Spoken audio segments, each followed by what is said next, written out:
இன்று புதன்கிழமை மாலை 6 மணி அளவில் அரசு பொதுத் தேர்வில் அதிக மதிப்பெண் பெற்ற 10, 11, 12ஆம் வகுப்பு மாணவ மாணவிகளுக்கும் மற்றும் பள்ளி தலைமை ஆசிரியர்களுக்கும் டாக்டர் ஏபிஜே அப்துல் கலாம் நினைவு சாதனையாளர்கள் விருது வழங்கும் விழா நடைபெற்றது. தமிழ்தாய் அகாடமி மற்றும் கிரீன் கார்டன் குடியிருப்போர் நல விரும்பிகள் சங்கம் சார்பில் கோவை கோட்டைமேடு வைரவிழா திருமண மண்டபத்தில் கிரீன் கார்டன் குடியிருப்போர் நல விரும்பிகள் சங்க தலைவர் PH முபாரக் தலைமையில் தமிழ்தாய் அகாடமி நிறுவனர் பால்ராசு வரவேற்புரையில் நிகழ்ச்சி நடைபெற்றது.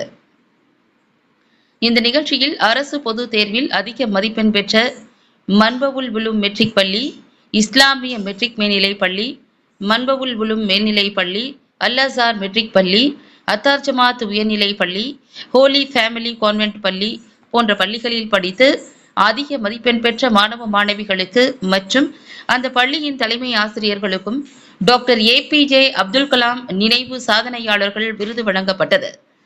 ஹிதாயத்துல் இஸ்லாம் ஷாபியா ஜமாத் தலைவர் ஹாஜி இனாயத்துல்லா விருதுகளை வழங்கி பாராட்டி சிறப்புரையாற்றினார்.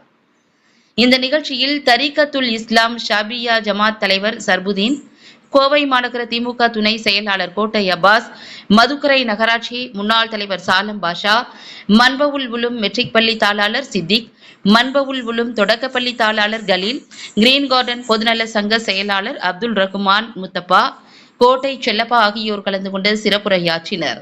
இந்த நிகழ்ச்சியில் மாணவ மாணவிகளின் பெற்றோர்கள், பொதுமக்கள் என 200க்கும் மேற்பட்டோர் கலந்து கொண்டனர்.